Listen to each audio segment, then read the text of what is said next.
Shalom, puji nama Tuhan.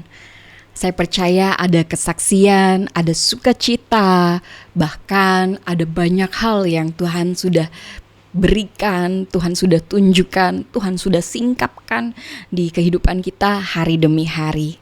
Berjalan dengan Yesus memang suatu hal yang indah.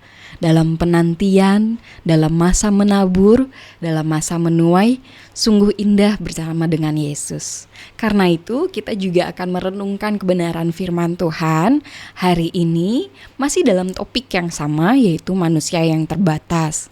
Kita sudah belajar sebagai manusia yang terbatas, kita tidak boleh sombong, kita harus rendah hati dan menyadari bahwa hanya kuasa Tuhanlah yang memampukan kita menjalani kehidupan ini.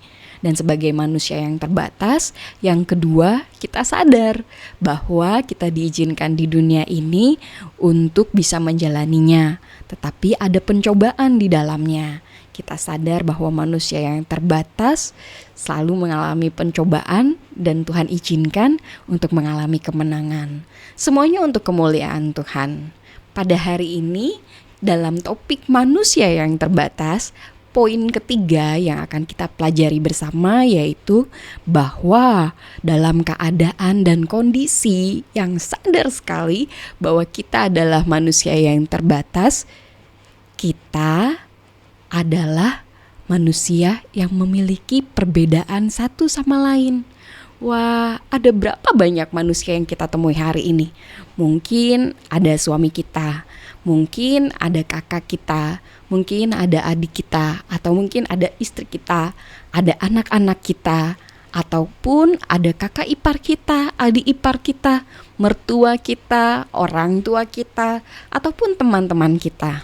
Ada banyak manusia di dunia ini, termasuk juga orang-orang lainnya yang kita bisa lihat di sekeliling kita, mungkin di pasar, di sekolah, di pekerjaan, di kantor, di usaha, di jalanan, lampu merah, dimanapun.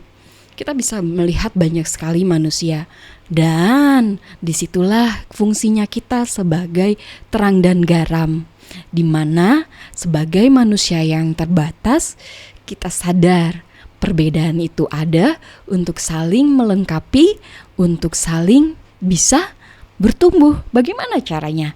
Mari kita baca dari Amsal 27 ayat 5 sampai ke 6. Saya akan membacakannya untuk kita semua. Lebih baik teguran yang nyata-nyata daripada kasih yang tersembunyi. Seorang kawan memukul dengan maksud baik, tetapi seorang lawan mencium secara berlimpah-limpah. Saya bacakan sekali lagi. Lebih baik teguran yang nyata-nyata daripada kasih yang tersembunyi.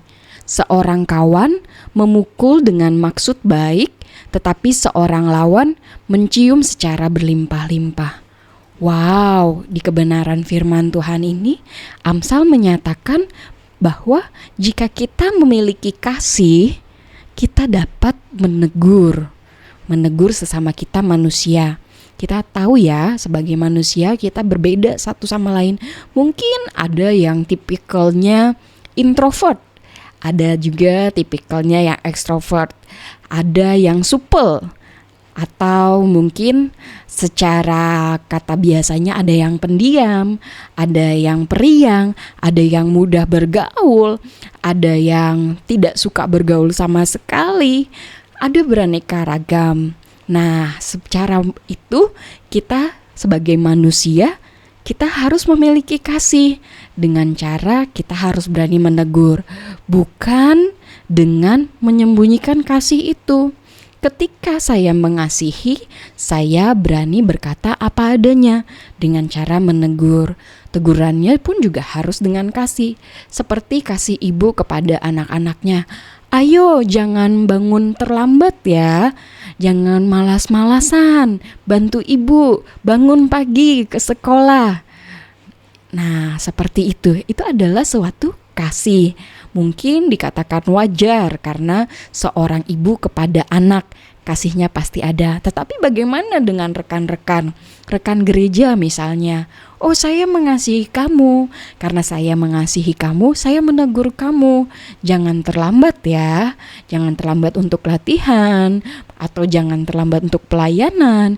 Jangan terlambat untuk ke gereja. Oh, saya mengasihi kamu, makanya saya menegur kamu. Kamu sudah lama tidak hadir ibadah, bagaimana kabarnya? Oh, saya menegur kamu karena saya mengasihi kamu.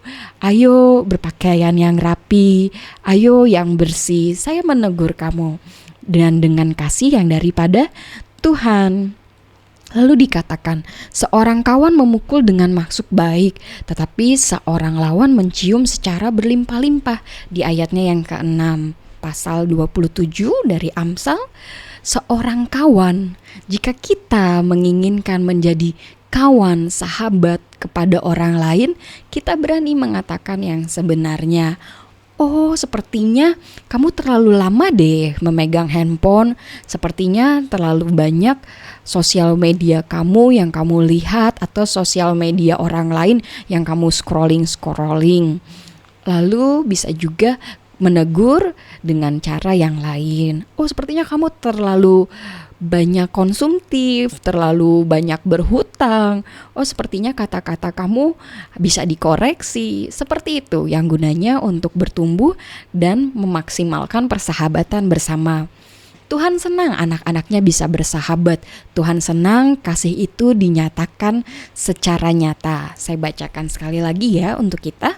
Amsal 27 ayat 5 dan 6. Lebih baik teguran yang nyata-nyata daripada kasih yang tersembunyi. Seorang kawan memukul dengan maksud baik, tetapi seorang lawan mencium secara berlimpah-limpah.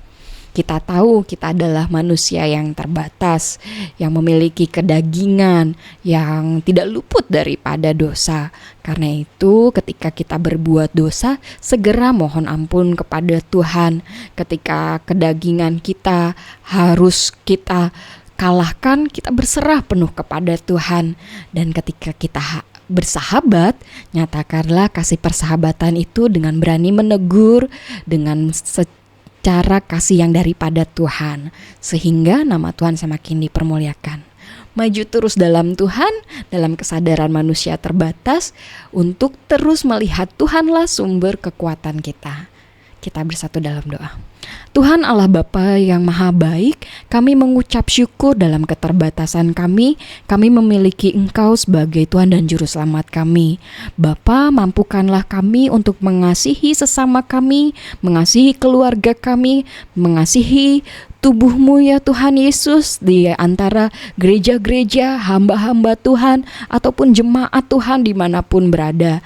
Tuhan, biarlah kasih daripada Engkau yang kami rasakan itu juga boleh mengalir kepada orang yang kami temui setiap harinya. Kami boleh bersahabat dengan baik, kami boleh bersaudara dengan baik, dan kami berani menegur dengan kasih yang daripada Tuhan Yesus.